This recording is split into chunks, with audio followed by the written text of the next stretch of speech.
নিশা হ'লেই উজাগৰে থাকে এখন গাঁৱৰ ৰাইজ আৰু সেই গাঁৱত আমি উপস্থিত আছোঁ।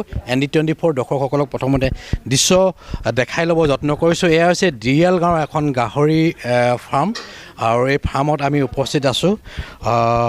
নিশা হ'লেই আচলতে নাহৰ ফুটুকীৰ যি সন্ত্ৰাস, এই সন্ত্ৰাসত এই স্থায়ী যিসকল লোক আছে, ইয়াৰ গাঁৱৰ বাসিন্দা আছে, তেওঁলোকে উজাগৰে কটাবলগীয়া হৈছে। আৰু আজি নিশা এই গাহৰি ফাৰ্মত যি নাহৰ ফুটুকী আহি দুটাকৈ গাহৰিক ইয়াত আঘাত কৰিছে, গুৰুতৰভাৱে আঘাত কৰিছে, কিন্তু নিব নোৱাৰিলে।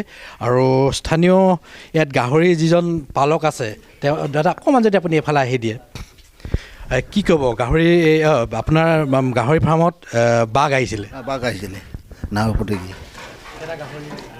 দুটা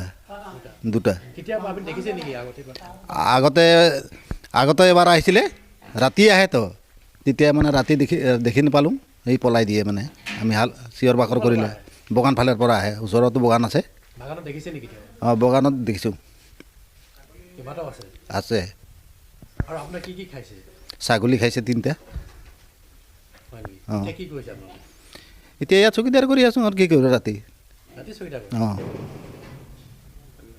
ধন্যবাদ জ্ঞাপন কৰিছোঁ। সহযোগীয়ে এই ফাৰ্মখনৰ দৃশ্য দেখাব।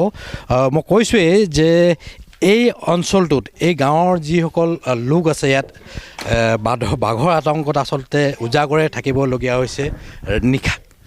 নিশা তেওঁলোকে উজাগৰে থাকিবলগীয়া আছে। আৰু এতিয়া ইয়াতে যিহেতু গাহৰি ফাৰ্মখনত নাহৰ ফুটুকীৰ যিটো সন্ত্ৰাস চলাইছে, সেইবাবে এনেকৈ বাঁহৰ তেওঁলোকে বেৰা লগাই দিছে। আৰু যিহেতু বাঘৰ বাবে হাত সাৰিবৰ কাৰণে এই ব্যৱস্থা কৰা হৈছে। মোৰ লগত আৰু এজন লোক আছে, তেওঁৰ পৰা স্থানীয় লোক আছে, তেওঁৰ পৰা জানিবলৈ মই চেষ্টা কৰিম। যদি আপুনি অকণমান যদি এইফালে আহি দিয়ে। সঁচাকৈ চৰকাৰৰ এটা ব্যাগুম বিভাগ, বন বিভাগ আছে। বন বিভাগ থকা স্বত্তেও যিসকল গঞা ৰাইজ আছে, গঞা ৰাইজে একো পুহিব নোৱাৰা অৱস্থা হৈছে, কি জনাব? হয়, আমি ইয়াৰ আগতো বহুবাৰ তেনেকৈ উপদ্ৰৱ কৰিছে বাঘে, নাহৰ ফুটুকী বাঘে, আৰু লিখিতভাৱেও বন বিভাগক জনোৱা হৈছিল, কিন্তু তেওঁলোকে কোনো ধৰণৰ পদক্ষেপ গ্ৰহণ নকৰিলে। আৰু আমি অতি দুৰ্ভাগ্যই যে আজি আমি একেবাৰে দুখীয়া ৰাইজ, আমাৰ ৰাইজে ইয়াত গৰু, গাহৰি, ছাগলী ইত্যাদি পোহপাল দি জীৱন নিৰ্বাহ কৰি আহি আছে। তেওঁলোকৰ এই পোহনীয়া জন্তুবোৰ ৰাতি নাহৰ ফুটুকী বাঘ আহি আক্ৰমণ কৰে, লৈ যায়। লৈ যোৱাৰ পিছত সেই মানুহজনে অতি কষ্টৰে যি নিজৰ সম্পত্তিটো পোহপাল দিছিল, নিজৰ পৰিয়াল পোহপাল দিয়ে, ল'ৰা ছোৱালী পঢ়া শুনা কৰে, তাৰ ওপৰতে জীৱিকা নিৰ্ভৰ কৰি আছে।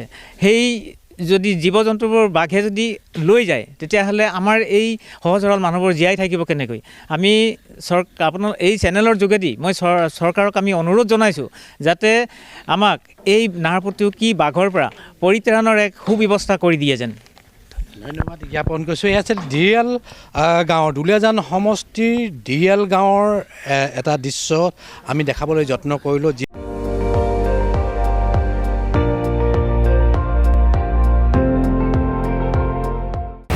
আপুনি চাই আছে ND24, সৰ্বশ্ৰেষ্ঠ নহয়, সৰ্বোত্তমৰ দৌৰ।